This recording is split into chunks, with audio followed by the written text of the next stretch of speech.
No entendí dónde están mis $20,000 mensuales, gritó Tatiana irrumpiendo en mi sala con la mano extendida como si fuera dueña del aire que respiraba en mi propia casa. Sus ojos tenían esa mirada que ya conocía de memoria, esa mezcla de desprecio y derecho que había perfeccionado durante estos últimos 3 años viviendo bajo mi techo. Pero lo que ella no sabía, lo que no podía ni imaginar mientras se plantaba ahí frente a mí con esa actitud de reina destronada, era que yo ya había tomado la decisión más difícil de mi vida 2 días antes. 2 días en los que había llorado en silencio, había rezado pidiendo fuerzas y había aceptado que el amor de madre también tiene límites. Mi nombre es Olga Mercedes, tengo 62 años, y durante toda mi vida creí que ser buena madre significaba darlo todo sin pedir nada a cambio. Pensé que significaba abrir las puertas de mi hogar sin condiciones, entregar mi pensión mes tras mes, aguantar humillaciones y convertir mi casa en un hotel donde yo pagaba para ser la sirvienta. Pero esa tarde, viendo a Tatiana exigir mi dinero como si fuera suyo por derecho divino, entendí que había confundido el amor con la resignación. Ella siguió gritando, sus brazos moviéndose con esa dramaticidad que había heredado de su padre, mi exesposo que también supo muy bien cómo vaciar mis bolsillos y mi autoestima al mismo tiempo. ¿Dónde está mi dinero, mamá? ¿Dónde está lo que me corresponde? Necesito esos $20,000 ahora mismo. Cada frase salía de su boca como un martillo golpeando contra mis costillas, pero por primera vez en mucho tiempo, yo no me encogí. Me quedé sentada en mi sillón favorito, ese que había comprado con mi primer sueldo como secretaria hace más de 30 años, y la observé como quien mira una tormenta desde la ventana sabiendo que ya pasará. Porque lo cierto es que Tatiana no llegó a mi casa por amor filial o por nostalgia de los domingos en familia. Llegó corriendo con las lágrimas frescas aún colgando de sus mejillas, después de que Ricardo, su novio de 5 años, la dejara por una muchacha 20 años menor que trabajaba en su oficina. Llegó con 2 maletas llenas de ropa cara que él había comprado y con el orgullo hecho pedazos, buscando el refugio que solo una madre puede ofrecer cuando el mundo se vuelve hostil. Y yo, como siempre, abrí la puerta sin hacer preguntas. Recuerdo esa noche como si fuera ayer. Tatiana temblaba en el umbral de mi casa, su maquillaje corrido formando ríos negros por sus mejillas, su respiración entrecortada entre sollozos que parecían salir desde lo más profundo de su alma rota. Mamá me engañó, mamá no tengo a dónde ir, mamá ayúdame. Y yo, que había jurado después del divorcio que nunca más permitiría que alguien abusara de mi bondad, derretí todas mis defensas en un segundo.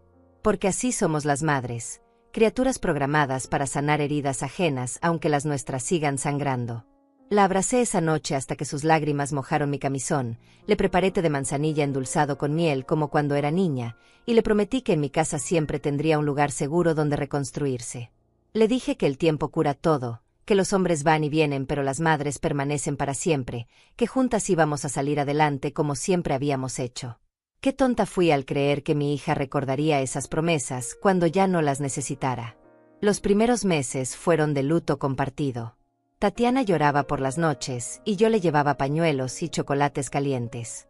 Hablábamos hasta muy tarde sobre lo cruel que pueden ser los hombres, sobre cómo una mujer debe aprender a valerse por sí misma, sobre planes de futuro y sueños que parecían posibles cuando los susurrábamos en la oscuridad de mi cocina. Pero conforme pasaron las semanas, algo comenzó a cambiar. Las lágrimas de Tatiana se secaron, pero su amargura se cristalizó en resentimiento, y ese resentimiento no era solo contra Ricardo. Era contra el mundo entero, incluyéndome a mí. Comenzó con pequeñas cosas que yo justifiqué como síntomas de su depresión. Dejaba los platos sucios en el fregadero esperando que yo los lavara. No ayudaba con las compras ni con la limpieza. Se levantaba al mediodía y se acostaba cuando yo ya estaba durmiendo, convirtiendo mi rutina de toda la vida en un caos silencioso. Pero lo que más me dolía era cómo había comenzado a hablarme. Ya no era su madre que la había consolado, sino la vieja que le debía algo por haber arruinado su vida perfecta con Ricardo. Mamá, necesito dinero para salir con mis amigas. Mamá, dame dinero para el salón de belleza. Mamá, préstame para comprar ropa nueva que me ayude a sentirme mejor. Y yo, que trabajé 40 años para construir una pensión decente, comencé a vaciar mis ahorros mes tras mes creyendo que estaba ayudando a mi hija a sanar. Hasta que las peticiones se volvieron exigencias, y las exigencias se volvieron amenazas veladas. Si no me das el dinero me voy a ir de aquí y no me vas a ver nunca más, mamá. Y yo, aterrada ante la posibilidad de quedarme completamente sola, seguí pagando. Pagué sus salidas nocturnas, sus tratamientos de belleza, su ropa nueva, sus caprichos, sus berrinches, su silencio hostil cuando no le daba lo que pedía. Pagué hasta que un día me di cuenta de que ya no quedaba nada de mis ahorros, y que mi pensión mensual había dejado de ser mía para convertirse en el sueldo de una hija que me veía como su empleada personal. Pero esa tarde, cuando Tatiana entró gritando por sus $20,000 como todos los meses, algo había cambiado en mí. Tal vez fue la forma en que ni siquiera me saludó antes de exigir el dinero. Tal vez fue la manera en que sus ojos me miraron como si fuera un cajero automático descompuesto. O tal vez simplemente fue que después de 62 años de vida, por fin entendí la diferencia entre amar a alguien y permitir que te destruyan en nombre de ese amor. La miré ahí parada, exigiendo mi dinero con la misma naturalidad con la que pedía un vaso de agua, y mi mente voló hacia atrás como una película rebobinándose hasta llegar a esos días dorados, cuando Tatiana era solo una niña de rizos castaños que se colgaba de mi cuello susurrándome que yo era la mamá más bella del mundo entero. Tenía apenas 5 años cuando me decía que cuando fuera grande iba a cuidarme igual que yo la cuidaba a ella, que íbamos a vivir juntas para siempre en una casa llena de flores y pájaros cantando en las mañanas. Recuerdo sus manitas regordetas acariciando mi cabello mientras yo le leía cuentos antes de dormir. Su vocecita dulce preguntándome si los ángeles tenían mamás como ella tenía la suya. Su risa cristalina cuando jugábamos a las muñecas en el patio de la casa donde vivíamos antes, cuando su padre aún fingía ser un hombre decente y nuestra familia parecía un cuadro perfecto colgado en la pared de la felicidad. Tatiana corría hacia mí cada vez que llegaba del trabajo, sus bracitos abiertos como alas de mariposa, gritando mami, mami, ya llegaste, y yo olvidaba todas las humillaciones que su padre me había hecho pasar durante el día. Los domingos cocinábamos juntas. Ella se subía a una silla para alcanzar la mesa de la cocina y yo le enseñaba a amasar el pan mientras me contaba sus sueños de niña. Quería ser doctora para curar a los animalitos heridos, quería ser maestra para enseñar a otros niños a leer, quería ser como yo cuando fuera grande porque según ella yo era la mujer más inteligente y fuerte del universo. Sus ojos brillaban cuando me decía esas cosas, y yo me sentía capaz de mover montañas con tal de que esa luz nunca se apagara. Pero ahora, viendo a esta mujer de 35 años gritándome por dinero que no había ganado, me preguntaba dónde había quedado enterrada esa niña dulce. ¿Cuándo exactamente se había convertido mi pequeña en esta extraña que me miraba con los mismos ojos fríos de su padre? Porque sí, tenía que reconocerlo aunque me doliera hasta los huesos. Tatiana había heredado lo peor de él. La capacidad de tomar sin dar nada a cambio, de exigir sin agradecer, de convertir el amor en una transacción comercial donde siempre salía ganando. Su padre había sido mi primera gran lección sobre cómo el amor puede cegarte hasta la más absoluta estupidez. Durante 20 años de matrimonio, ese hombre me convenció de que yo no valía nada sin él, de que mi trabajo como secretaria era insignificante comparado con sus grandes proyectos comerciales que nunca prosperaron, de que mi única función en la vida era mantenerlo feliz y cómodo mientras él conquistaba el mundo. Pero lo único que conquistó fue mi autoestima y mis ahorros, dejándome con una hija adolescente y una casa hipotecada cuando decidió que la juventud de su secretaria valía más que mis 20 años de sacrificios. Tatiana tenía 15 años cuando su padre se fue. La recuerdo llorando por las noches, preguntándome por qué papá no volvía, si había hecho algo malo para que él nos abandonara así. Y yo, tratando de ser fuerte por las dos, le mentí diciéndole que todo iba a estar bien, que nosotras éramos suficientes la una para la otra, que íbamos a salir adelante juntas como un equipo invencible. Trabajé dobles turnos para pagar sus estudios, vendí todo lo que tenía valor para que no le faltara nada, me quedé sin vacaciones durante años para que ella pudiera ir a campamentos de verano con sus compañeras de colegio. Y durante un tiempo, pareció que lo habíamos logrado. Tatiana se graduó con buenas notas, consiguió trabajo en una empresa respetable, se fue a vivir sola a un apartamento que yo ayudé a pagar como depósito. Por primera vez en mucho tiempo, me sentí orgullosa de haber criado a una mujer independiente y fuerte. Pensé que mis sacrificios habían valido la pena, que mi hija había aprendido el valor del trabajo y la dignidad personal. ¡Qué equivocada estaba! Porque cuando Ricardo apareció en su vida con su sonrisa de vendedor y sus promesas de una vida de lujos, Tatiana abandonó todo lo que habíamos construido juntas. Dejó su trabajo para convertirse en la novia perfecta que él necesitaba para sus reuniones de negocios. Se transformó en una mujer ornamental que solo sabía gastar el dinero de otros y que había olvidado completamente cómo ganárselo por sí misma. Y cuando la dejó por alguien más joven y más maleable, mi hija volvió a ser esa niña de 15 años llorando porque papá se había ido. Solo que esta vez, yo era el papá que tenía que compensar todos sus vacíos emocionales con dinero. $20,000 mensuales era lo que costaba mantener feliz a mi hija. $20,000 para que no me gritara, para que no me amenazara con irse, para que de vez en cuando me regalara una sonrisa fingida que me recordara a la niña que había perdido en algún punto del camino. $20,000 de mi pensión que yo había ganado trabajando desde los 16 años, limpiando oficinas por las noches después de estudiar durante el día, ahorrando centavo a centavo para tener una vejez digna. Pero mientras la observaba ahí parada, con su mano extendida como una mendiga millonaria, entendí algo que me heló la sangre. Tatiana no había vuelto a casa por amor o por necesidad emocional. Había vuelto porque había calculado exactamente cuánto valía mi cariño de madre en el mercado, y había decidido que $20,000 mensuales era un precio justo por fingir que me quería. Había convertido mi amor maternal en su fuente de ingresos permanente, y lo más terrible de todo era que yo había sido cómplice de esa transacción durante 3 años completos. Mi pequeña niña de rizos castaños había crecido para convertirse en la versión femenina de su padre. Y yo, después de haber jurado que nunca más permitiría que alguien abusara de mi bondad, había vuelto a cometer el mismo error. Solo que esta vez dolía 1000 veces más, porque esta vez el abusador tenía mi sangre y mi apellido. Durante estos 3 años, las humillaciones fueron llegando de a poco, tan sutilmente que al principio las confundí con los dolores normales de la convivencia. Tatiana no llegó gritando y exigiendo desde el primer día. No, ella era más inteligente que eso. Sabía exactamente cómo ir erosionando mi dignidad gota a gota, como el agua que perfora la piedra con paciencia infinita, hasta convertir mi propia casa en un lugar donde yo era huésped en lugar de dueña. Comenzó con la mesa del comedor.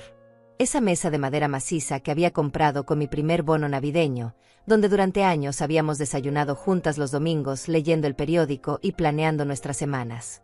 Un día llegué de hacer las compras y encontré que Tatiana había movido mi lugar habitual hacia un rincón, poniendo en mi silla una pila de revistas de moda y cosméticos. Cuando le pregunté qué había pasado, me dijo con esa sonrisa que había aprendido a fingir tan bien que necesitaba más espacio para trabajar en su computadora. ¿Trabajar en qué?, le pregunté, si ella no tenía trabajo desde que Ricardo la había mantenido como una princesa de escaparate. Estoy buscando oportunidades de negocio, mamá, me respondió con ese tono que usaba cuando quería hacerme sentir estúpida por no entender sus grandes planes. Estoy explorando opciones de inversión que podrían beneficiarnos a las dos. Y yo, que siempre había creído en los sueños de mi hija más que en mis propias corazonadas, le cedí mi lugar en la mesa sin protestar. Pero las oportunidades de negocio nunca llegaron. Lo único que llegaba cada mes era su mano extendida pidiendo los $20,000 para sus gastos de investigación, para sus cursos online de emprendimiento, para las reuniones con potenciales socios que siempre se cancelaban a último momento. Y mi lugar en la mesa se convirtió en el rincón donde yo comía en silencio mientras ella hablaba por teléfono con sus amigas sobre restaurantes caros y tratamientos de spa que yo financiaba sin saberlo. Después vino el tema del baño. Mi casa tenía 2 baños, uno principal que siempre había sido mío y otro más pequeño que usábamos para las visitas. Un martes por la mañana, cuando intenté entrar al baño principal para mi ducha matutina, encontré la puerta cerrada con seguro. Tatiana gritó desde adentro que estaba ocupada, que usara el otro baño porque ella iba a demorar mucho tiempo. Necesitaba hacer su rutina completa de belleza, explicó más tarde, y el baño pequeño no tenía la iluminación adecuada ni el espacio suficiente para todos sus productos. Acepté usar el baño de visitas esa mañana, pensando que era algo temporal. Pero los días se convirtieron en semanas, las semanas en meses, y mi baño principal se transformó en el spa privado de Tatiana. Frascos de cremas que costaban más que mi comida semanal llenaban mis repisas. Aparatos para el cabello que yo jamás había visto ocupaban mi tocador. Mi espejo se había convertido en el altar donde mi hija realizaba sus rituales de belleza que duraban horas, mientras yo me apretujaba en el baño pequeño tratando de no quejarme porque, después de todo, era mi hija y las madres no cobran alquiler a sus hijas. Pero lo que más dolió fue cuando perdí mi habitación. No fue de golpe, fue como todo lo demás que Tatiana hacía, un proceso gradual que comenzó con una conversación aparentemente inocente sobre cómo el ruido de la calle la despertaba muy temprano en la habitación de huéspedes. Mamá, tú que madrugaste toda tu vida ya estás acostumbrada a los ruidos, pero yo que estoy pasando por este proceso de sanación necesito un sueño reparador para recuperar mi energía emocional. Su energía emocional. Como si el dolor fuera una patente que solo ella tuviera derecho a usar. Me convenció de que intercambiáramos habitaciones temporalmente, solo hasta que ella se sintiera mejor y pudiera buscar su propio lugar. La habitación principal tenía mejor aislamiento acústico, más espacio para sus cosas, y un closet más grande donde podía organizar toda la ropa que había traído de su vida con Ricardo. Yo me mudaría a la habitación pequeña por unas semanas, tal vez un par de meses a lo mucho, hasta que ella estuviera lista para independizarse nuevamente. 3 años después, yo seguía durmiendo en esa habitación que apenas tenía espacio para una cama individual y un pequeño armario donde mi ropa vivía apretujada como sardinas en lata. Mi habitación principal se había convertido en la suite de lujo de Tatiana, decorada con muebles nuevos que yo había pagado sin cuestionarlos porque ella me había explicado que necesitaba un ambiente positivo para superar su trauma emocional. Pero el golpe final llegó cuando me sacó de la sala. Mi sala, donde había pasado las mejores tardes de mi vida leyendo novelas y viendo mis programas favoritos, donde había consolado a Tatiana cuando era niña y donde habíamos planeado juntas nuestros sueños de futuro. Un día llegué del supermercado y encontré que había movido todos mis muebles hacia el lavadero, creando en la sala un espacio que ella llamaba su oficina de trabajo. Necesito un lugar profesional para recibir a mis contactos de negocios, me explicó mientras acomodaba un escritorio nuevo en el lugar donde antes estaba mi sillón favorito.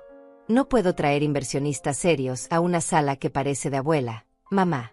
Necesito proyectar una imagen de éxito si quiero que confíen en mis proyectos. Y ahí estaba yo, viendo cómo mi hija convertía mi sala en su oficina fantasma, mientras yo me refugiaba en el lavadero entre la lavadora y la secadora, viendo televisión en una pantalla pequeña que había tenido que comprar porque la grande ahora decoraba la oficina donde nunca llegaba ningún inversionista. Pero sí llegaban sus amigas a tomar vino caro y a burlarse de las mujeres de nuestra edad que según ellas ya habían perdido toda relevancia en el mundo. Desde mi rincón en el lavadero, las escuchaba hablar sobre cómo las madres viejas siempre quieren controlarlo todo, sobre cómo es agotador tener que lidiar con las inseguridades de las mujeres mayores que no entienden que los tiempos han cambiado. Y Tatiana se reía, mi propia hija se reía mientras describía lo difícil que era vivir conmigo, lo demandante que era yo, lo mucho que ella me toleraba por pura bondad filial. Cada risa era una puñalada que me atravesaba desde el lavadero hasta el corazón. Pero lo que más me dolía no eran las humillaciones físicas de haber perdido mi espacio. Era darme cuenta de que mi hija había aprendido a odiarme por haberle dado todo. Me odiaba por ser vieja, por no ser cool como sus amigas ricas, por recordarle que dependía económicamente de una mujer de 62 años que había trabajado toda su vida para tener una pensión decente. Me odiaba porque mi existencia era la prueba viviente de que ella había fracasado en la vida, y necesitaba humillarme para sentirse superior. Y yo, que había confundido el amor maternal con la complicidad, seguía pagando $20,000 mensuales por el privilegio de ser odiada en mi propia casa. El control del dinero fue la humillación más sofisticada que Tatiana diseñó para mí. No se conformó con quitarme mis espacios físicos. Necesitaba también adueñarse de mi autonomía financiera, convertirme en una especie de niña que debía pedir permiso para gastar mi propio dinero. Todo comenzó con esa conversación que ahora entiendo fue calculada hasta el último detalle. Una tarde cuando yo regresaba del banco después de retirar mi pensión mensual. Mamá, me dijo con esa voz suave que usaba cuando quería manipularme, he estado pensando que deberíamos organizar mejor nuestras finanzas. Tú que nunca has sido buena con los números podrías cometer errores y eso sería terrible para las dos. ¿Qué tal si yo me encargo de administrar los gastos de la casa para que no tengas que preocuparte por nada? Tú solo me das tu pensión cada mes y yo me ocupo de que todo funcione perfectamente. Su propuesta sonaba tan razonable, tan llena de amor filial aparente, que yo acepté sin pensar en las consecuencias. Después de todo, ella había estudiado administración de empresas, tenía experiencia manejando presupuestos grandes cuando vivía con Ricardo, y yo realmente odiaba lidiar con cuentas y facturas. Qué alivio sería entregarle esa responsabilidad a mi hija inteligente y capaz. Pero lo que Tatiana no mencionó en su oferta generosa era que su versión de administrar los gastos incluía darme una mesada semanal de $200 para mis necesidades personales. $200 que debía justificar comprobante por comprobante, explicándole para qué necesitaba cada centavo como si fuera un adolescente pidiendo dinero para el cine. El resto de mi pensión, esos más de $20,000 mensuales que yo había ganado trabajando durante 40 años, desaparecían en lo que ella llamaba gastos de mantenimiento de la casa. Gastos que incluían su ropa nueva cada semana, sus tratamientos de belleza, sus salidas nocturnas, sus cursos online de desarrollo personal, y esos misteriosos pagos a asesores financieros que según ella estaban invirtiendo nuestro dinero en oportunidades de alto rendimiento. Cuando yo preguntaba por detalles de esas inversiones, Tatiana me miraba con esa sonrisa condescendiente que había perfeccionado y me decía que eran cosas muy complicadas para que yo las entendiera, pero que confiara en ella porque estaba multiplicando nuestro patrimonio. Mi patrimonio que se había convertido en nuestro patrimonio, y luego en su patrimonio administrado por ella. Los $200 semanales se convirtieron en mi nueva realidad. Tenía que elegir entre comprar mi medicina para la presión arterial o permitirme el lujo de un café con mis amigas. Tenía que calcular si podía comprar un libro nuevo o si era más importante renovar mi ropa interior que ya tenía más agujeros que tela.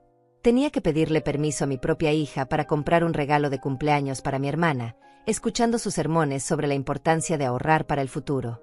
El futuro que según ella estábamos construyendo juntas, pero que yo sabía que solo incluía sus sueños.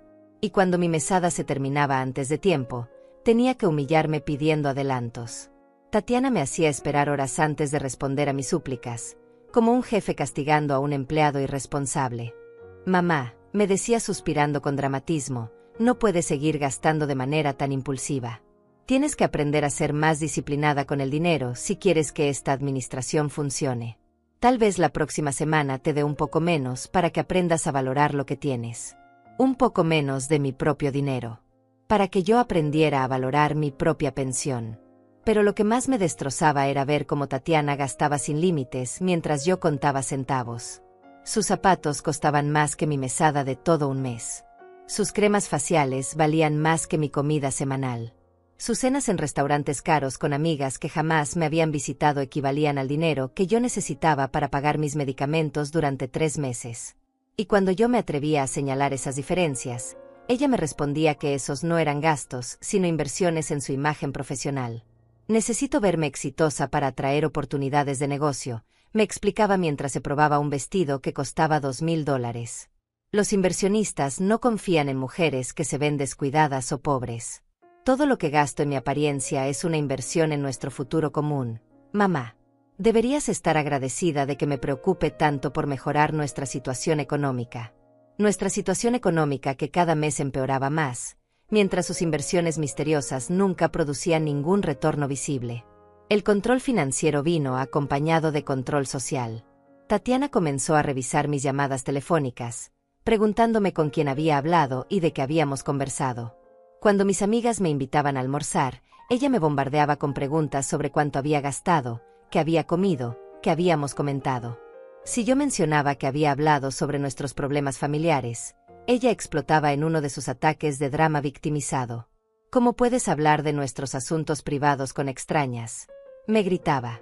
«¿Qué van a pensar de mí cuando sepan que mi propia madre anda contando intimidades familiares? Ya tengo suficientes problemas con lo que me hizo Ricardo como para que tú ahora me hagas quedar mal con todo el mundo». Sus problemas con Ricardo que yo tenía que compensar económicamente.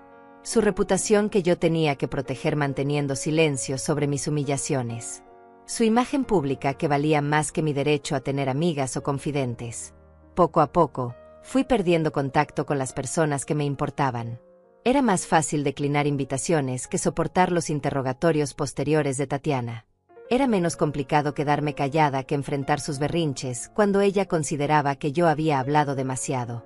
Mi mundo social se fue encogiendo hasta que mi única compañía constante era mi hija, que me toleraba a cambio de $20,000 mensuales y que me recordaba constantemente lo afortunada que era de tenerla a ella en mi vida. Porque según Tatiana, ¿qué sería de mí sin ella? ¿Quién me ayudaría a entender el mundo moderno? ¿Quién me protegería de estafadores que se aprovechan de viejas ingenuas? ¿Quién se ocuparía de que no cometiera errores financieros que podrían arruinar nuestro futuro?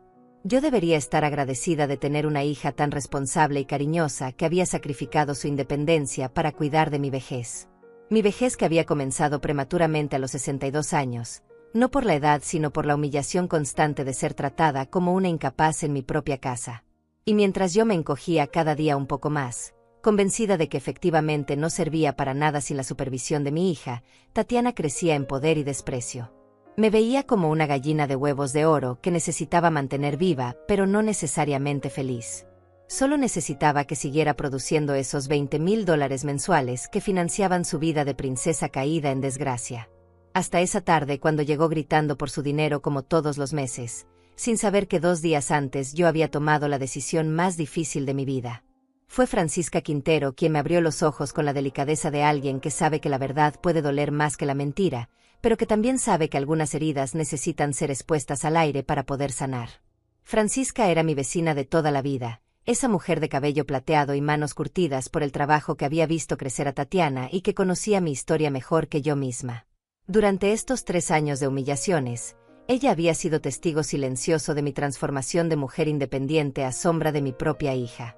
La encontré esa mañana de martes en el supermercado, eligiendo tomates con la misma meticulosidad con la que había criado a sus 5 hijos después de que su esposo muriera en un accidente cuando ella tenía apenas 30 años. Francisca sabía lo que significaba ser fuerte por necesidad, lo que costaba sacar adelante una familia sin ayuda de nadie, lo que dolía trabajar dobles turnos para que los hijos nunca sintieran la ausencia del padre. Por eso mismo, cuando me vio contando monedas para comprar una medicina que no podía costear, su rostro se llenó de una tristeza que me partió el corazón. «Olga», me dijo tomándome del brazo con esa firmeza maternal que había desarrollado décadas atrás, «necesitamos hablar. Ven a casa cuando termines de hacer tus compras». Y algo en su voz, una urgencia mezclada con cariño, me hizo obedecer sin cuestionar. Su casa olía a café recién hecho y a pan casero, esos aromas que habían desaparecido de mi hogar desde que Tatiana había decidido que mi cocina era demasiado anticuada para sus gustos modernos. Francisca me sirvió una taza humeante sin preguntar cómo la quería, porque después de tantos años de amistad sabía exactamente cuántas cucharadas de azúcar necesitaba mi alma cansada. Se sentó frente a mí en esa mesa de madera gastada donde habíamos compartido tantas conversaciones sobre nuestros hijos, nuestros sueños, nuestras decepciones y nuestras pequeñas victorias cotidianas. «Dime la verdad, Olga», me dijo mirándome directamente a los ojos. «¿Cuándo fue la última vez que fuiste feliz en tu propia casa?». La pregunta me golpeó como un martillo en el pecho porque no tenía respuesta. No podía recordar la última vez que había despertado en mi cama sin sentir esa opresión en el estómago, esa ansiedad constante de no saber qué nuevo capricho de Tatiana tendría que financiar ese día. No podía recordar la última vez que había cocinado algo que realmente me gustaba sin tener que consultar primero si estaba permitido en la dieta especial de mi hija.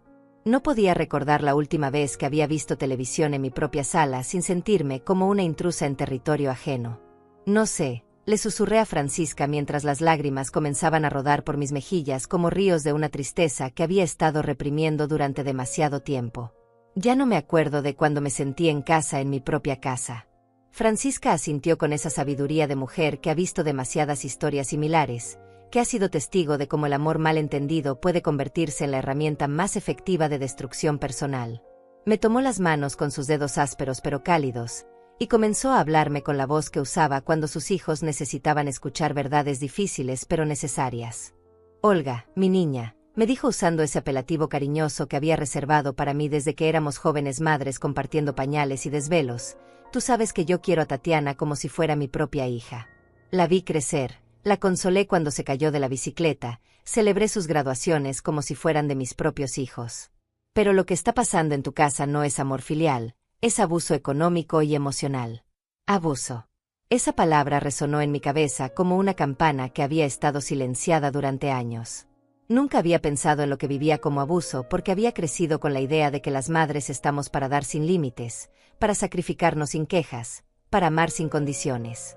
Pero Francisca tenía razón, y lo sabía porque ella también había sido madre soltera, también había dado todo por sus hijos, pero nunca había permitido que la convirtieran en esclava de su propio amor maternal. «Mira», continuó Francisca sirviéndome más café aunque mi taza aún estaba llena, «yo crié 5 hijos sola después de que murió Teodoro. Trabajé día y noche para darles todo lo que necesitaban, pagué sus estudios vendiendo hasta mi anillo de matrimonio, los apoyé en cada crisis y cada fracaso. Pero jamás, escúchame bien, jamás permití que ninguno de ellos me tratara como si mi amor fuera una cuenta bancaria de la que podían retirar sin límites». Sus palabras me atravesaron como rayos de luz iluminando rincones oscuros de mi alma que había preferido mantener en sombras. Francisca me estaba diciendo lo que yo sabía en el fondo, pero que había estado negando por miedo a enfrentar la verdad. Tatiana no había vuelto a casa por amor o por necesidad emocional. Había vuelto porque había encontrado la fuente de ingresos perfecta, una madre culposa dispuesta a pagar cualquier precio por sentirse querida. «¿Sabes qué es lo que más me duele de verte así?», me preguntó Francisca inclinándose hacia mí con esa intensidad que solo tienen las mujeres cuando hablan desde el corazón. «Es que tú eras la más fuerte de todas nosotras». Cuando tu exesposo te dejó con Tatiana adolescente, tú no te hundiste en la autocompasión. Te levantaste, trabajaste como una leona, sacaste adelante a tu hija y te hiciste independiente.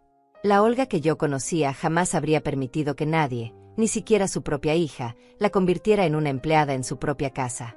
Tenía razón. Había una versión anterior de mí misma que había sido capaz de tomar decisiones difíciles, de poner límites, de defender su dignidad aunque eso significara estar sola. Esa Olga había trabajado dobles turnos sin quejarse, había aprendido a cambiar la llanta del carro porque no tenía marido que lo hiciera, había enfrentado a los maestros de Tatiana cuando era necesario defenderla, había construido una vida decente con sus propias manos. ¿Dónde había quedado esa mujer que no le tenía miedo a nada? Se había perdido en el miedo a la soledad, en el terror de que su hija la abandonara, en la culpa de no haber podido darle un hogar perfecto con padre incluido. Se había sacrificado en el altar del amor maternal mal entendido, creyendo que ser buena madre significaba desaparecer para que su hija brillara. Francisca se levantó de la mesa y regresó con una foto enmarcada que reconocí inmediatamente. Era de mi fiesta de jubilación hace 5 años, cuando dejé mi trabajo en la oficina después de 40 años de servicio impecable. En la foto yo estaba sonriendo con esa alegría genuina de quien ha cumplido sus metas, rodeada de compañeros que me respetaban y me admiraban. Llevaba puesto mi vestido favorito, ese rojo que Tatiana después me había prohibido usar porque según ella me hacía ver desesperada por atención. «Mira a esa mujer», me dijo Francisca señalando la foto. Esa mujer que trabajó 40 años para ganarse una pensión digna. Esa mujer que crió sola a una hija después de que un hombre irresponsable las abandonara. Esa mujer que se compró su propia casa, que pagó sus propias cuentas, que no le debía nada a nadie. ¿Tú crees que esa mujer merecía terminar pidiendo permiso para gastar su propio dinero? La imagen de quien había sido me golpeó como una revelación dolorosa pero necesaria. Esa mujer en la foto tenía dignidad, tenía sueños propios, tenía una vida que no giraba únicamente alrededor de los caprichos de otros. Esa mujer había sido feliz con sus propios logros, había disfrutado su independencia, había planeado una vejez tranquila llena de pequeños placeres ganados con esfuerzo. ¿Qué le había pasado a esa mujer? ¿Cuándo había decidido que su valor dependía de cuánto podía dar a otros? ¿En qué momento había confundido el amor con la renuncia total a sí misma? Francisca me abrazó entonces, un abrazo largo y firme que me recordó lo que se sentía ser consolada sin tener que pagar por ese consuelo. Olga, me susurró al oído, tú tienes derecho a ser feliz en tu propia casa. Tienes derecho a gastar tu dinero como se te dé la gana. Tienes derecho a tener amigas sin pedir permiso. Tienes derecho a ser tratada con respeto por la hija que tú criaste. Y si ella no puede darte eso, tienes derecho a tomar las decisiones que sean necesarias para recuperar tu dignidad. Esa tarde regresé a mi casa con algo que había perdido hacía mucho tiempo, la convicción de que yo merecía más de lo que estaba recibiendo. Esa noche, después de mi conversación con Francisca, me senté en mi rincón del lavadero con un cuaderno viejo que había encontrado entre mis cosas, uno de esos que había usado años atrás para anotar recetas y listas de compras cuando mi vida aún me pertenecía. Tomé un bolígrafo azul que apenas tenía tinta y comencé a escribir, no recetas ni listas, sino palabras que necesitaba ver plasmadas en papel para creer que eran reales.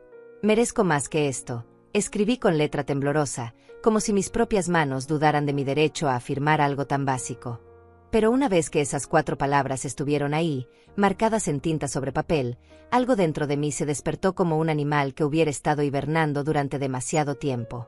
Seguí escribiendo, página tras página, volcando en ese cuaderno toda la rabia, toda la tristeza, toda la indignación que había estado tragándome durante 3 años.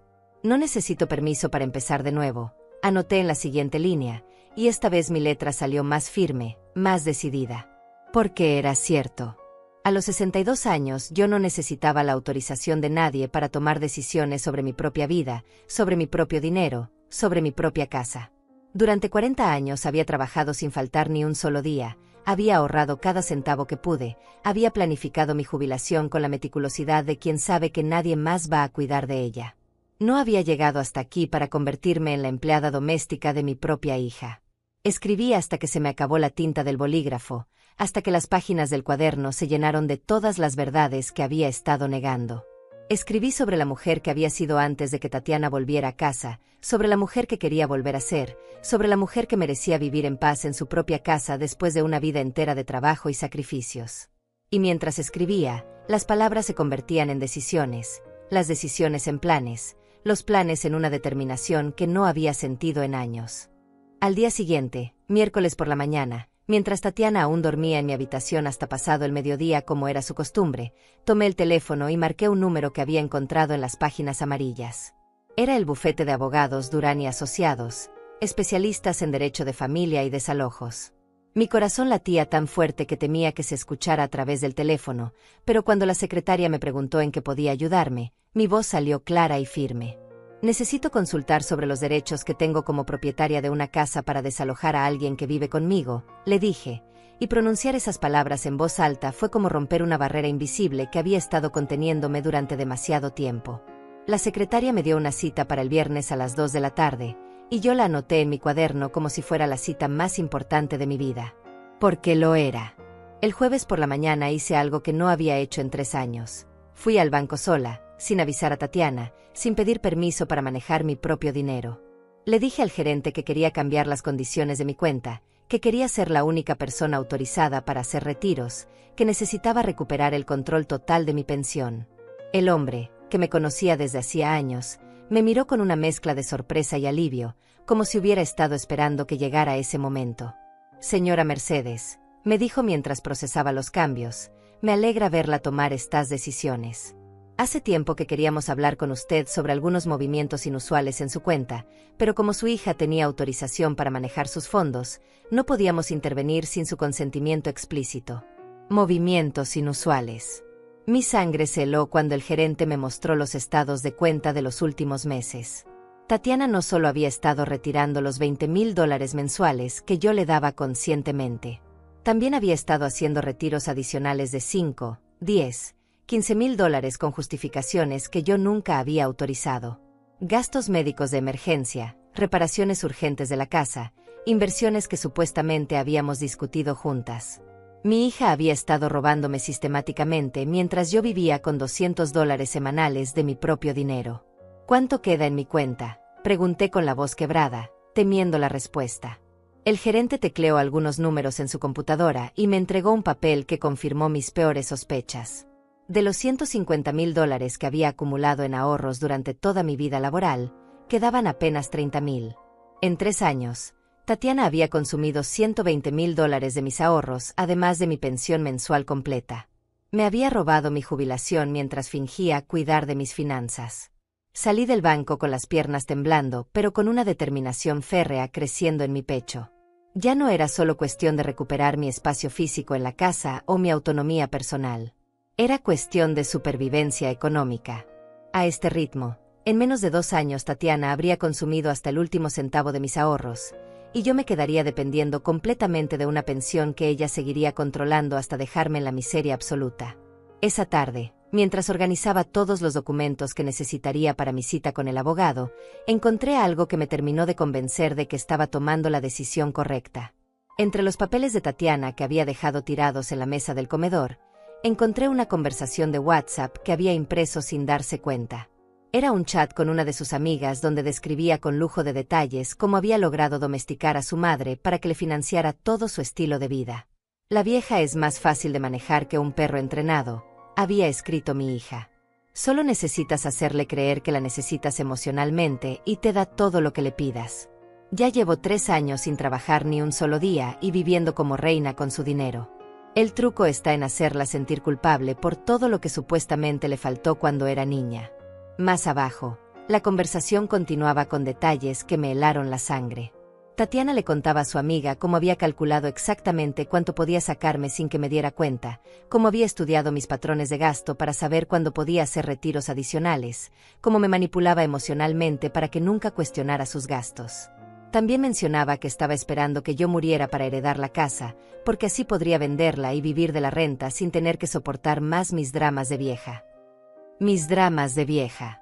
Eso era lo que pensaba de mis necesidades básicas, de mis deseos de ser tratada con respeto en mi propia casa, de mis intentos tímidos de recuperar algo de autonomía. Para Tatiana yo no era su madre, era una anciana molesta que tenía la desgracia de estar viva cuando ella necesitaba mi dinero. Esa noche escribí más frases en mi cuaderno, pero esta vez no eran lamentos sino declaraciones de guerra. Se acerca el día en que dejarán de subestimarme, Anoté con una letra que ya no temblaba. No vine a vengarme. Vine a recuperar lo que me pertenece. Porque efectivamente, había llegado el momento de que Tatiana aprendiera que su madre no era la vieja tonta y manipulable que ella creía. Era una mujer que había trabajado 40 años para ganarse el derecho a vivir dignamente en su propia casa, que había criado a una hija ingrata con el sudor de su frente, que había sido estafada y humillada, pero que aún tenía fuerzas suficientes para defenderse. El viernes a las 2 de la tarde tenía una cita con el abogado. El viernes a las 2 de la tarde comenzaría el proceso de recuperar mi vida. Y Tatiana no tenía ni la menor idea de lo que se le venía encima. El viernes a las 2 de la tarde me presenté en el bufete de abogados Durán y Asociados con todos mis documentos organizados en una carpeta que había comprado especialmente para la ocasión. Llevaba puesto mi vestido rojo, ese que Tatiana me había prohibido usar, y por primera vez en 3 años me sentía como la mujer que solía ser. El doctor Ricardo Durán me recibió en su oficina con esa profesionalidad que inspira confianza, pero también con la calidez de alguien que entiende que los problemas familiares siempre vienen cargados de dolor. Mientras le contaba mi historia, el abogado tomaba notas con una expresión que oscilaba entre la indignación y la tristeza. Había visto casos similares antes, me explicó, porque lamentablemente el abuso económico hacia adultos mayores por parte de sus propios hijos era más común de lo que la gente imaginaba. Pero lo que diferenciaba mi situación era que yo tenía algo que muchas víctimas no tenían: documentos que probaban la propiedad de la casa y evidencia clara del manejo fraudulento de mis finanzas. Señora Mercedes, me dijo después de revisar todos mis papeles, usted tiene derecho legal absoluto de desalojar a su hija de su propiedad. No importa que sea familia, no importa que no tenga contrato de alquiler, no importa que ella alegue derechos como hija. Su casa es suya y usted decide quién vive en ella. Además, con estos estados de cuenta que me muestra, también podríamos proceder legalmente por apropiación indebida de fondos. Apropiación indebida de fondos. El término legal para lo que en términos simples significaba que mi hija me había estado robando durante 3 años. El doctor Durán me explicó que los retiros no autorizados que Tatiana había hecho de mi cuenta constituían un delito, y que yo podía presentar cargos criminales además del desalojo civil. Pero cuando me preguntó si quería proceder por esa vía, algo dentro de mí se resistió. No quiero destruirla, le dije, y mi voz salió más suave de lo que había planeado. Solo quiero que salga de mi casa y que me devuelva mi vida. Al final, sigue siendo mi hija, y las madres no enviamos a nuestros hijos a la cárcel por más daño que nos hayan hecho. El abogado asintió con comprensión y me presentó lo que él llamaba el plan de acción más humano pero efectivo. Prepararíamos todos los documentos legales para el desalojo, pero le daríamos a Tatiana un ultimátum civilizado: 30 días para encontrar otro lugar donde vivir y salir voluntariamente, o enfrentar un proceso legal formal que incluiría no solo el desalojo forzoso, sino también la demanda por los fondos sustraídos fraudulentamente. También me ayudaría a redactar una carta donde yo resumiría todos los abusos documentados durante estos 3 años, no como acusación sino como explicación de por qué había tomado esta decisión. Una carta que Tatiana podría leer para entender que sus acciones tenían consecuencias, que el amor maternal no era sinónimo de estupidez maternal, que había cruzado líneas que no debió haber cruzado jamás. Salí de esa oficina con una sensación de poder que no había experimentado en años. Por primera vez desde que Tatiana había vuelto a casa, yo tenía el control de la situación. Tenía un plan, tenía respaldo legal, tenía la seguridad de que estaba actuando dentro de mis derechos y con justicia moral. Ya no era la víctima silenciosa que aguantaba humillaciones por miedo a quedarse sola. Era una mujer defendiendo su dignidad con las herramientas que la ley me proporcionaba. Durante el fin de semana, mientras Tatiana salía con sus amigas gastando dinero que ya no podría sacar de mi cuenta, yo me dediqué a preparar mi estrategia con la meticulosidad de un general planeando una batalla. Cambié las cerraduras de la casa y mandé hacer copias solo para mí. Contraté un servicio de mudanza para el próximo miércoles, no para que me llevaran mis cosas, sino para que se llevaran las cosas de Tatiana. Llamé a Francisca y le pedí que fuera mi testigo cuando llegara el momento del confronto final. También dediqué tiempo a escribir la carta más difícil de mi vida. Página tras página donde le explicaba a Tatiana todo lo que había estado sintiendo durante estos 3 años, todo lo que había descubierto sobre su manejo fraudulento de mi dinero, todo lo que había decidido hacer para recuperar mi vida. No era una carta de odio sino de amor herido, el tipo de amor que finalmente entiende que dar sin límites no es virtud sino autodestrucción. Tatiana, escribí al comienzo, durante 62 años he creído que ser buena madre significaba sacrificarme completamente por ti. Creí que significaba darte todo lo que pedías sin cuestionar nunca si lo que pedías era justo. Creí que significaba aguantar cualquier trato con tal de no perderte. Pero estos 3 años viviendo contigo me han enseñado que estaba confundida. El amor verdadero no se demuestra permitiendo abusos. Se demuestra poniendo límites que protejan la dignidad de ambas personas. Continué escribiendo hasta altas horas de la noche, vaciando en esas páginas todo lo que había callado durante tanto tiempo. Le expliqué cómo cada humillación había ido matando un pedacito de mi autoestima, cómo su control financiero me había convertido en una mendiga en mi propia casa, cómo sus manipulaciones emocionales habían envenenado el amor natural que una madre siente por su hija. Pero también le expliqué que la perdonaba, que entendía que tal vez ella también había sido víctima de sus propios miedos y frustraciones, que mi decisión de echarla no nacía del rencor sino de la necesidad de supervivencia. El lunes cambié mi testamento. Fui con el mismo abogado y modifiqué mi voluntad para especificar que Tatiana heredaría la casa solo si demostraba durante 5 años consecutivos que podía mantenerse económicamente sin mi ayuda. Si no cumplía esa condición, la casa sería donada a una fundación para mujeres víctimas de violencia doméstica. Porque si algo había aprendido durante estos años era que yo también había sido víctima de violencia, solo que no había sido física sino económica y emocional. El martes por la noche, Tatiana llegó más tarde que de costumbre, cargada de bolsas de una tienda cara que yo sabía que no podría haber pagado con su mesada semanal.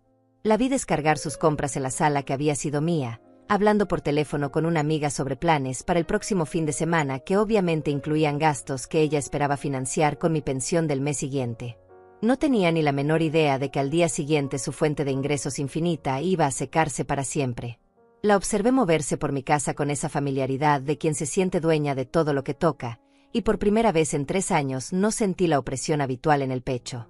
Al contrario, sentí una extraña paz, la tranquilidad de quien ha tomado una decisión difícil pero correcta y ya no tiene que seguir torturándose con dudas.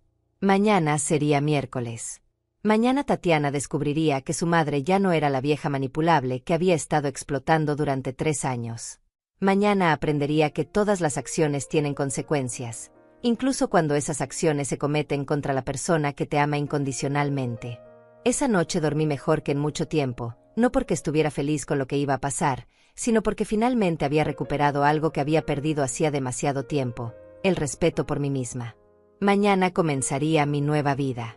El miércoles amaneció con esa claridad particular que tienen los días destinados a cambiar todo para siempre.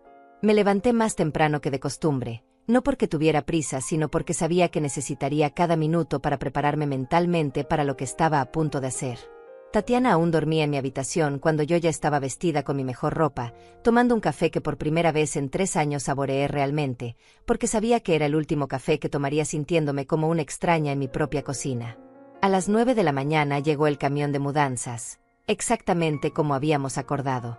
Francisca apareció pocos minutos después, cumpliendo su promesa de acompañarme en este momento crucial. Se veía preocupada pero decidida, con esa expresión de mujer que ha vivido lo suficiente para entender que algunas batallas no se pueden evitar, solo se pueden ganar o perder con dignidad. Los trabajadores de la mudanza esperaron en el jardín mientras yo subía las escaleras hacia mi habitación, esa que había sido mía durante 20 años y que Tatiana había ocupado durante los últimos 3. Toqué la puerta con firmeza, y cuando su voz somnolienta preguntó quién era, simplemente dije, «Soy tu madre, y necesitamos hablar ahora mismo».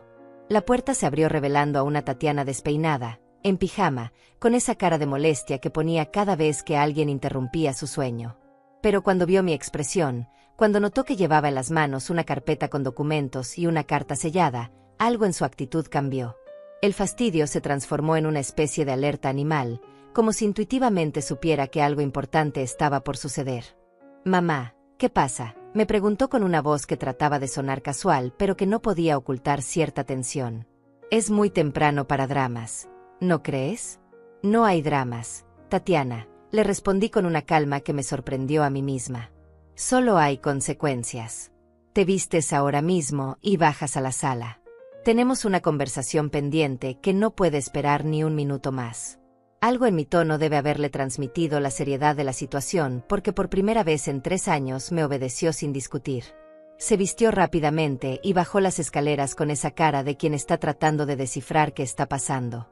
Cuando llegó a la sala y vio a Francisca sentada en el sofá con expresión solemne, Cuando notó a través de la ventana el camión de mudanzas estacionado en la entrada, su rostro se llenó de una confusión genuina. «¿Qué significa esto, mamá?», preguntó señalando hacia la ventana. «¿Por qué hay un camión de mudanzas en nuestra casa?». «En mi casa», la corregí firmemente. «Y está aquí porque hoy es el día en que tú te vas de aquí para siempre». Las palabras salieron de mi boca con una claridad que me asombró.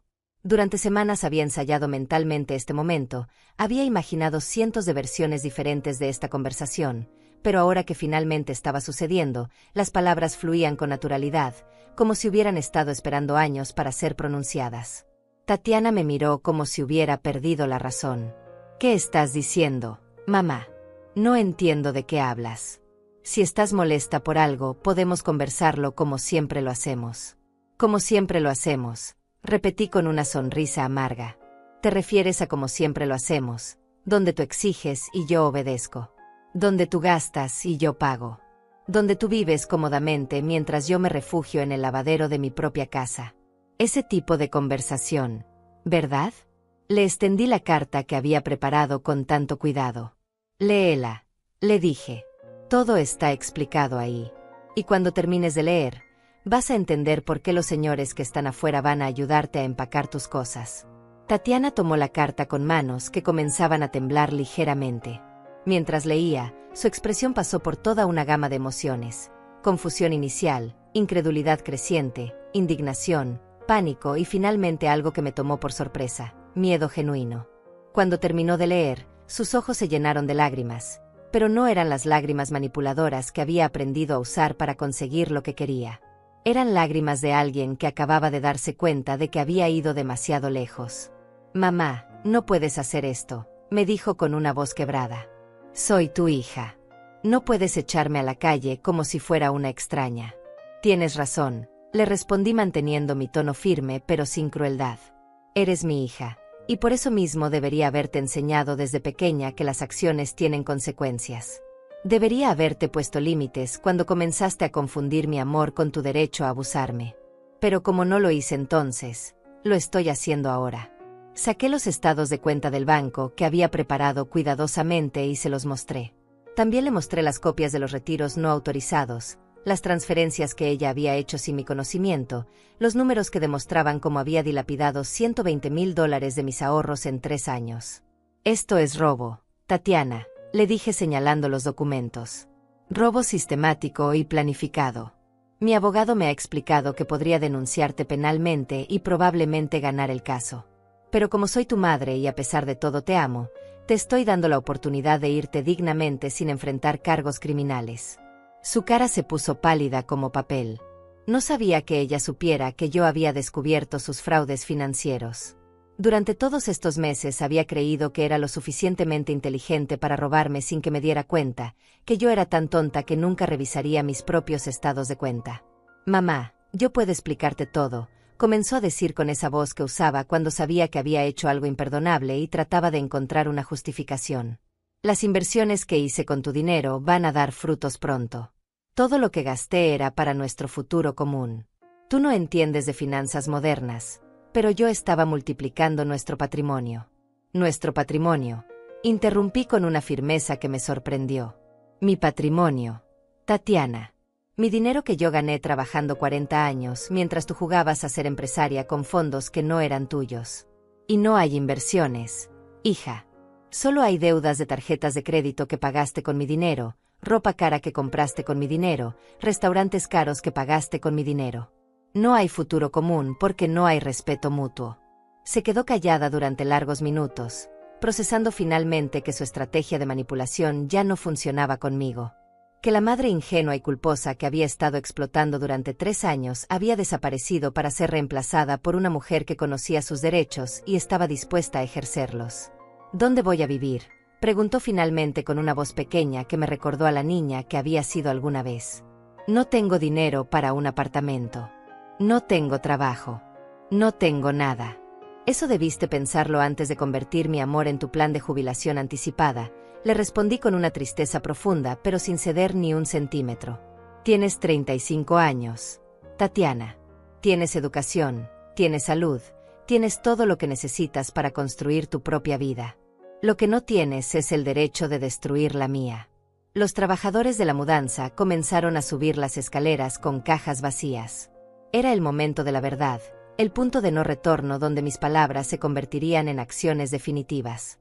Tatiana los vio pasar y finalmente entendió que esto no era una amenaza ni un drama teatral. Era real, era definitivo, era el final de 3 años de abuso disfrazado de amor filial. «Mamá, por favor», me suplicó tomándome de las manos. «Dame una oportunidad más. Prometo que todo va a cambiar. Prometo que voy a respetar tus espacios, que voy a conseguir trabajo, que te voy a devolver todo el dinero que gasté». Tuve que hacer un esfuerzo sobrehumano para no ceder ante sus súplicas. Porque a pesar de todo lo que había pasado, a pesar de todas las humillaciones y todos los robos, ella seguía siendo mi hija y verla quebrada me dolía más de lo que había imaginado. Pero también sabía que si cedía ahora, si le daba esa oportunidad más que me pedía, en 6 meses estaríamos exactamente en la misma situación. «Ya tuviste 3 años de oportunidades, Tatiana», le dije con una voz que temblaba pero que no perdía firmeza. 3 años donde elegiste tratarme como tu empleada en lugar de como tu madre. 3 años donde elegiste robarme en lugar de trabajar. 3 años donde elegiste humillarme en lugar de respetarme. Las oportunidades se acabaron. Fue entonces cuando llegó el momento que había estado temiendo y anticipando a la vez. Tatiana explotó en uno de sus ataques de furia, pero esta vez fue diferente. Esta vez no era la rabieta calculada de alguien que sabe que va a conseguir lo que quiere. Era la desesperación genuina de alguien que acababa de perder su fuente de ingresos y se daba cuenta de que tendría que enfrentar la vida real por primera vez en años. «Eres una vieja cruel y egoísta», me gritó con los ojos llenos de lágrimas de rabia. «Después de todo lo que he sacrificado para cuidarte, después de todo lo que he tenido que soportar viviendo contigo, nadie va a quererte como yo te quiero. Vas a quedarte sola y te vas a arrepentir de haberme tratado así». Sus palabras me dolieron, pero ya no me destruyeron como antes. Porque por primera vez en 3 años, yo sabía que tenía razón y ella estaba equivocada. Nadie me había querido como ella me quería, eso era cierto. Pero su manera de querer había sido posesiva, parasitaria, destructiva. Era el tipo de amor que devora a la persona amada en lugar de nutrirla. «Sí, eso es amor, Tatiana», le respondí con una tristeza infinita, «entonces prefiero quedarme sin él». 5 horas después, cuando el camión de mudanza se alejó por la calle llevándose las últimas pertenencias de Tatiana, me quedé parada en el umbral de mi casa respirando un aire que por fin volvía a ser completamente mío. Francisca había permanecido a mi lado durante todo el proceso, siendo testigo silencioso pero reconfortante de la transformación más dolorosa y necesaria de mi vida. Tatiana se había ido sin despedirse, con los ojos hinchados de llorar y una expresión de resentimiento que probablemente me guardaría durante mucho tiempo. Pero por primera vez en 3 años, eso no me aterrorizaba. Los primeros días fueron extrañamente silenciosos. Durante tanto tiempo había vivido con la tensión constante de no saber qué nuevo capricho o exigencia me esperaría cada mañana, que despertar en mi propia habitación, en mi propia cama, con la certeza de que nadie iba a interrumpir mi paz, me resultaba casi irreal. Volví a cocinar mis comidas favoritas, esas que Tatiana había descalificado como comida de vieja. Volví a ver mis programas de televisión en mi propia sala, sentada en mi sillón recuperado. Volví a usar mi vestido rojo cada vez que se me antojaba, sin tener que escuchar comentarios despectivos sobre mi edad o mi supuesta desesperación por atención. Pero lo más importante fue volver a manejar mi propio dinero. El primer día que fui al banco después de que Tatiana se fuera, retiré $500 en efectivo solo por el placer de poder hacerlo sin pedir permiso a nadie. Me compré flores frescas para la casa, una botella de vino bueno, un libro que había estado queriendo leer durante meses, y una crema facial cara que no tenía ninguna función práctica excepto hacerme sentir bien conmigo misma. Gasté esos $500 en pequeños lujos que no necesitaba pero que merecía después de años de vivir con una mesada ridícula de mi propio dinero. La primera semana sola fue un proceso de redescubrimiento. Redescubrí el silencio real, no el silencio tenso de quien camina sobre cáscaras de huevo tratando de no molestar. Redescubrí el placer de comer cuando tenía hambre sin tener que consultar los horarios de otra persona. Redescubrí la libertad de recibir llamadas telefónicas sin tener que explicar después cada detalle de la conversación. Pequeñas libertades que parecían insignificantes pero que en conjunto formaban algo mucho más grande, la dignidad de vivir mi propia vida. También redescubrí las amistades que había perdido durante estos 3 años. Llamé a Carmen Reyes, mi compañera de trabajo durante tantos años, y la invité a almorzar a mi casa. Cuando llegó y vio que Tatiana ya no estaba, su rostro se iluminó con una sonrisa de alivio genuino. Olga, me dijo abrazándome, ya era hora de que recuperaras a la mujer fuerte que siempre fuiste. Sabíamos que algo estaba mal, pero no sabíamos cómo ayudarte sin que te pusieras a la defensiva. Carmen tenía razón. Durante los últimos años de convivencia con Tatiana, yo me había vuelto defensiva ante cualquier comentario sobre mi situación familiar. Interpretaba las preguntas de mis amigas como intromisiones, sus observaciones como juicios, sus invitaciones como obligaciones que no podía cumplir sin el permiso de mi hija. Había construido un muro alrededor de mi vida para proteger la imagen de familia perfecta que quería proyectar, sin darme cuenta de que lo único que estaba protegiendo era mi propia vergüenza. 2 semanas después de que Tatiana se fuera, recibí una llamada que no esperaba. Era ella, llorando al teléfono, contándome que estaba viviendo en casa de una amiga, pero que no podía quedarse ahí mucho tiempo más. Que había estado buscando trabajo, pero que nadie quería contratar a alguien que había estado sin trabajar durante tantos años. Que se había dado cuenta de sus errores y que si yo le daba una oportunidad más, todo sería diferente. Escuché su voz quebrada, sus súplicas, sus promesas, y por un momento mi corazón maternal se ablandó como siempre lo había hecho. Pero esta vez, junto a la compasión, también sentí algo nuevo, la sabiduría de quien ha aprendido a distinguir entre el amor verdadero y la manipulación emocional. Tatiana no había llamado porque hubiera tenido una revelación sobre sus errores. Había llamado porque había descubierto que la vida real era mucho más difícil que vivir a expensas de su madre. Tatiana, le dije con una voz que logró ser firme y amorosa al mismo tiempo, entiendo que estés pasando por un momento difícil. Pero esas dificultades son las consecuencias naturales de las decisiones que tomaste durante 3 años. No puedo salvarte de ellas porque si lo hago, nunca aprenderás a salvarte a ti misma. Pero soy tu hija, mamá, me gritó a través del teléfono. Las madres no abandonan a sus hijas cuando más las necesitan. No te estoy abandonando, le respondí con una tristeza profunda pero sin vacilación. Te estoy forzando a crecer. Te estoy enseñando lo que debería haberte enseñado hace mucho tiempo, que en la vida real, cada persona es responsable de sus propias decisiones y de las consecuencias de esas decisiones. Colgué el teléfono con las manos temblando, pero también con la certeza de que había hecho lo correcto. Durante las siguientes semanas, Tatiana siguió llamando esporádicamente, alternando entre súplicas desesperadas y ataques de furia donde me culpaba de todos sus problemas. Pero cada conversación me confirmaba que mi decisión había sido acertada. Mi hija seguía viendo nuestra relación como una transacción donde ella ponía las demandas y yo ponía el dinero. Mes y medio después de su partida, llegó una carta certificada dirigida a mí. Era de Tatiana, pero no era otra súplica. Era algo completamente diferente. Una disculpa real. En 3 páginas escritas a mano, mi hija me pedía perdón específicamente por cada una de las humillaciones que me había hecho pasar. Reconocía que había abusado de mi amor, que había robado mi dinero, que había convertido mi casa en mi prisión. No me pedía que la perdonara para poder volver, sino que la perdonara para que yo pudiera estar en paz. También me contaba que había conseguido trabajo como mesera en un restaurante, que estaba viviendo en un apartamento pequeño que compartía con 2 roommates, que por primera vez en años estaba aprendiendo a valerse por sí misma sin depender del dinero de otros. Era un trabajo humilde, escribía, pero le estaba enseñando el valor del dinero ganado con esfuerzo propio. Finalmente entendía por qué yo había protegido tanto esos $20,000 mensuales que ella había considerado suyos por derecho. La carta terminaba con una línea que me hizo llorar. Gracias por amarme lo suficiente como para detenerme cuando estaba destruyéndote y destruyéndome a mí misma. Esa noche, por primera vez desde que Tatiana se había ido, lloré. Pero no fueron lágrimas de tristeza, sino de alivio. Mi hija finalmente estaba comenzando a entender la diferencia entre ser amada y ser permitida. Estaba aprendiendo que el amor verdadero a veces requiere dureza, que proteger a alguien de las consecuencias de sus actos no es bondad sino crueldad disfrazada. 6 meses después, Tatiana me visitó para mi cumpleaños.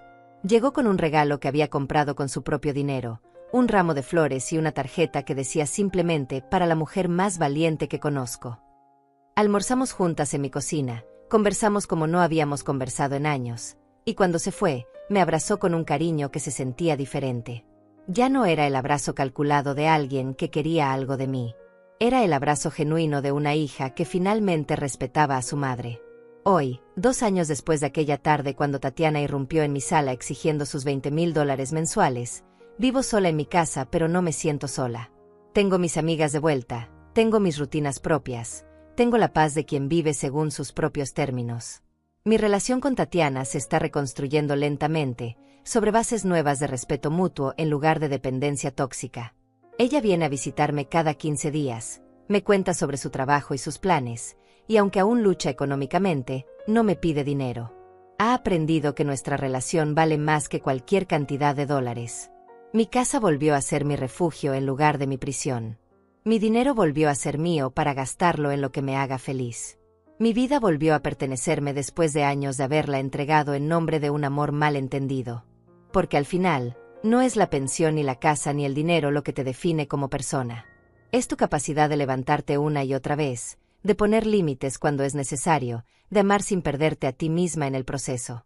Es tu capacidad de entender que a veces la mayor prueba de amor que puedes dar es decir no cuando todo tu corazón quiere decir sí. A los 64 años, finalmente aprendí que merezco ser tratada con dignidad en mi propia casa. Y esa lección, aunque llegó tarde, llegó a tiempo para cambiar el resto de mi vida. Esta mañana de domingo, mientras riego las plantas del jardín que volví a cultivar después de tantos años de abandono, me detengo a observar cómo las flores que sembré hace 6 meses han crecido más de lo que esperaba. Hay algo profundamente satisfactorio en ver crecer algo que plantaste con tus propias manos, en saber que cada pétalo que se abre es resultado directo del cuidado que has puesto día tras día. Tal vez por eso regreso tanto a este jardín, porque me recuerda que la vida puede florecer de nuevo cuando le das las condiciones adecuadas.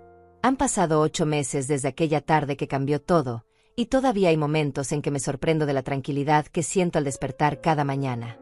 No es solo la ausencia de conflicto, es algo más profundo, la presencia de una paz que había olvidado que existía. Durante tantos años viví en un estado de alerta constante, esperando la próxima exigencia, la próxima humillación, la próxima crisis financiera disfrazada de emergencia familiar.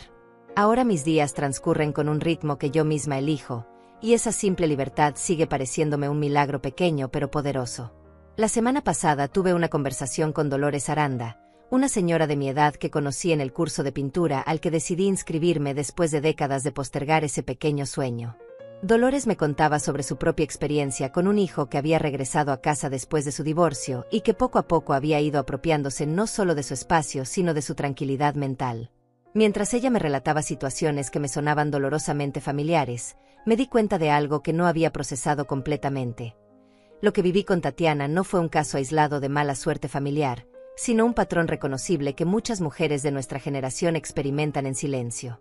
Somos las madres que trabajamos toda la vida para tener una vejez digna, solo para descubrir que nuestros propios hijos ven esa dignidad como un recurso del cual pueden disponer libremente. Somos las mujeres que confundimos el amor maternal con la renuncia total a nosotras mismas, que creímos que ser buenas madres significaba desaparecer para que nuestros hijos brillaran.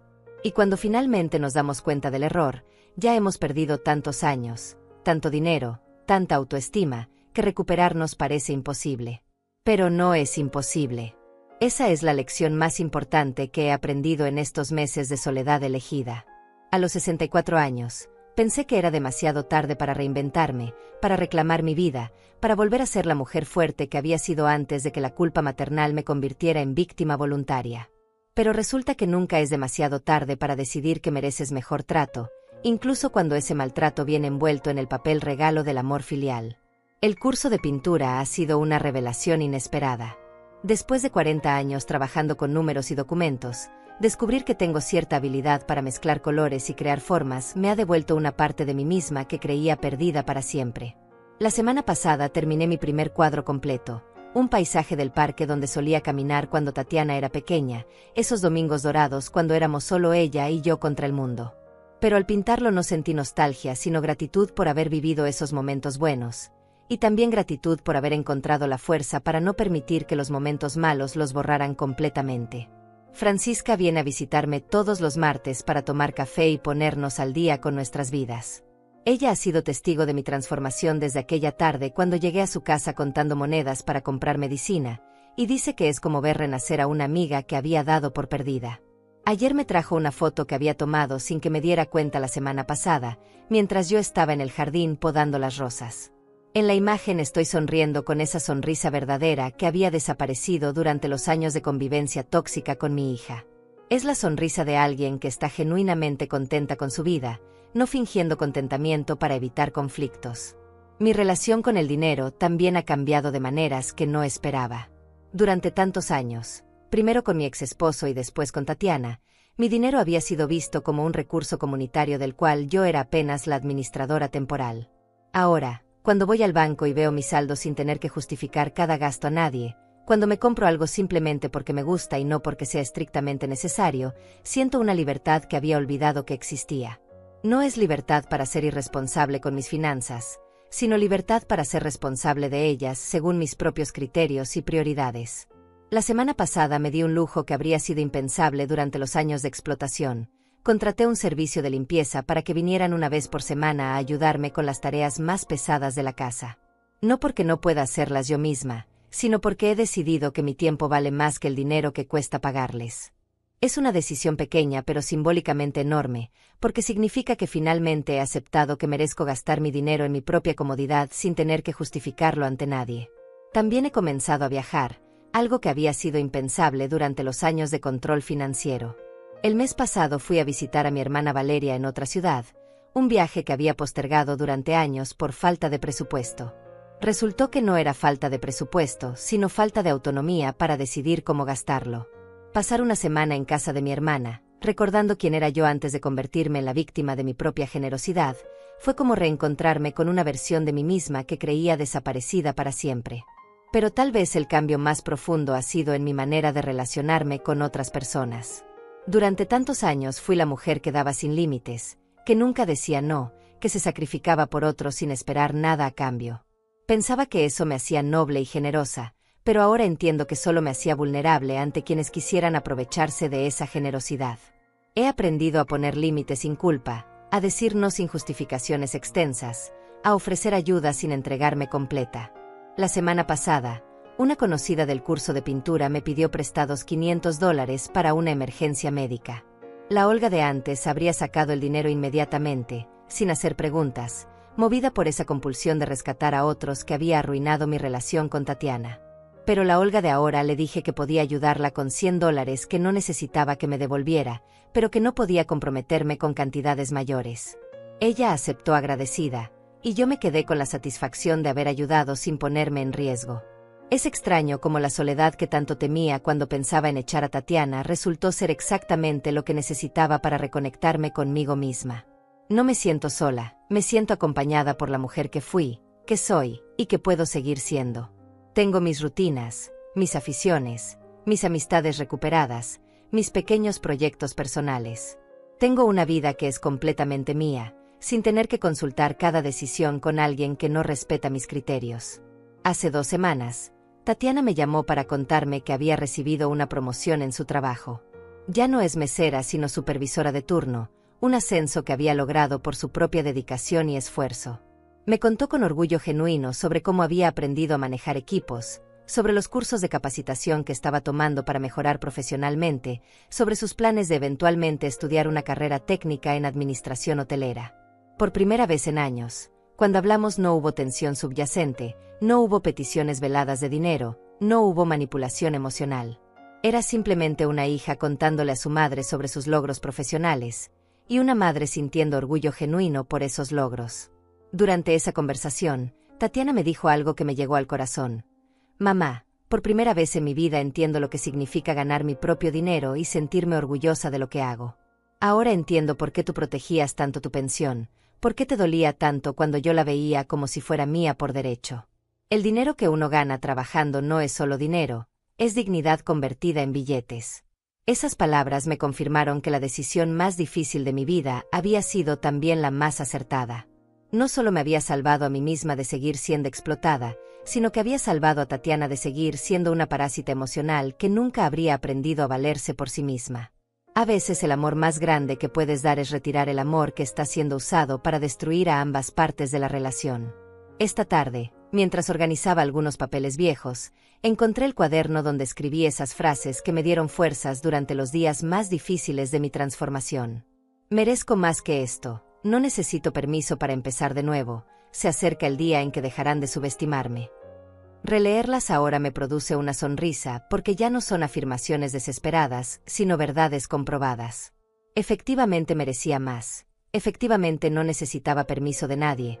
Efectivamente llegó el día en que dejaron de subestimarme porque yo dejé de subestimarme a mí misma. Mañana cumpliré 65 años. Y por primera vez en mucho tiempo espero mi cumpleaños con alegría genuina. He planeado una pequeña celebración en mi casa con las amigas que recuperé después de años de aislamiento autoimpuesto. Francisca traerá su famoso pastel de chocolate, Carmen preparará sus enchiladas especiales, y Dolores del curso de pintura vendrá con algunas compañeras nuevas que he conocido en estos meses de libertad recuperada. Será una celebración simple pero significativa, porque no estoy celebrando solo un año más de vida, sino el renacimiento de una mujer que se dio por perdida y que resultó estar simplemente dormida. Tatiana también vendrá, por supuesto. Me pidió permiso para traer un regalo que había estado ahorrando para comprarme, algo que eligió personalmente sin pedirle dinero a nadie. No sé qué será, pero sé que será especial porque será la primera vez en años que mi hija me regala algo comprado con dinero que ganó trabajando. Será un símbolo tangible de cómo han cambiado las cosas entre nosotras, de cómo el respeto mutuo puede florecer cuando ambas partes se relacionan desde la autonomía en lugar de la dependencia. Mientras escribo estas reflexiones en mi jardín, rodeada de las flores que planté con mis propias manos, regadas con agua que pago con mi propio dinero, en la casa que es completamente mía, me doy cuenta de que la historia que viví no fue solo sobre recuperar mi espacio físico o mi autonomía financiera. Fue sobre algo mucho más profundo, recuperar mi derecho a existir como persona completa, con deseos propios, límites claros y dignidad innegociable. A las mujeres de mi generación nos enseñaron que nuestra realización personal debía venir exclusivamente a través del sacrificio por otros. Que ser buenas madres, buenas esposas, buenas hijas, significaba desaparecer gradualmente hasta convertirnos en fantasmas benevolentes que facilitaban la vida de otros sin tener vida propia. Pero yo he aprendido que se puede amar profundamente sin desaparecer, que se puede ser generosa sin ser tonta, que se puede cuidar a otros sin descuidarse a una misma. Mi historia no terminó con un final de película donde todos aprenden la lección y viven felices para siempre. Terminó con algo mucho más real y valioso, la comprensión de que cada persona, sin importar su edad, tiene derecho a vivir con dignidad en su propia casa, a controlar su propio dinero, a tomar sus propias decisiones. Y que defender esos derechos, incluso cuando la defensa duele, no es egoísmo sino supervivencia emocional. Porque al final, no importa cuánto ames a alguien o cuánto te ame esa persona. Si esa relación te está destruyendo lentamente, si te está convirtiendo en alguien que no reconoces, si te está robando no solo tu dinero sino tu paz mental, entonces tienes derecho a salvarte a ti misma, incluso si eso significa decepcionar a quienes esperaban que siguieras siendo su víctima voluntaria. Hoy soy una mujer de 65 años que vive sola pero no está sola, que administra su propio dinero pero no es tacaña, que puso límites pero no perdió la capacidad de amar. Soy la prueba viviente de que nunca es demasiado tarde para recuperar tu vida, siempre y cuando tengas el valor de admitir que la vida que estás viviendo no es la que mereces. Y eso, después de todo, es lo único que realmente importa.